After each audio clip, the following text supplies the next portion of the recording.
Stroke is a brain disease that causes neuronal and functional loss.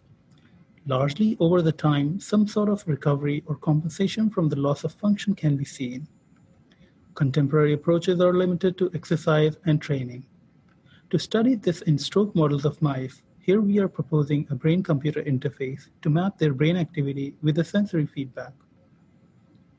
So this is my current work at Dr. Murphy's lab. My name is Pankaj, and I'm going to talk about real-time sensory feedback of cortical activity with a BCI. We are employing transgenic mice expressing cortex-wide GCAM6. Here is a view of mouse whole brain in 3D by Murakami et al. 2018. And we are imaging the dorsal projection of such brain. Our BCI setup involves head-fixed mice. Raw brain images, as you see in green, are processed in real time. We can choose cortical regions R1 and R2 as you see overlaid on the activation map. The relative activity of R1 minus R2 is mapped to an auditory sensory feedback where tone frequency depends on the relative ROI activations. We can impose any other arbitrary rules for mapping activations in these ROI to the auditory tone feedback as well.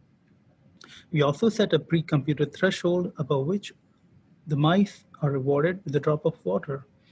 The overall sensory feedback delay is typically around 100 milliseconds in this system. With this setup, we did the following experiment. We implant windows on day 0, let them recover for a week, then we start habituation and move on to closed-loop feedback training for 15 days. With this system, we trained 19 mice involving different target ROIs. We find that normalized number of rewards significantly increasing over the days.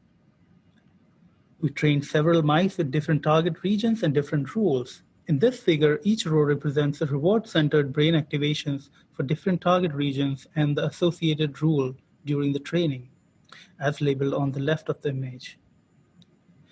In conclusion, we present a real-time, low-cost GCAM-based optical BCI where mice can be trained to modulate their brain activity in target brain regions. Using this, we can assess and probe different brain regions quickly and determine optimal parameters for BCI control. In future, we are trying to assess efficacy of this system for stroke recovery training. We are also integrating this BCI into the in-house home cages for long-term study. Additionally, we would like to test this system on different indicators as well as on multicolor expressions in the brain. With that, I thank you for your time and attention.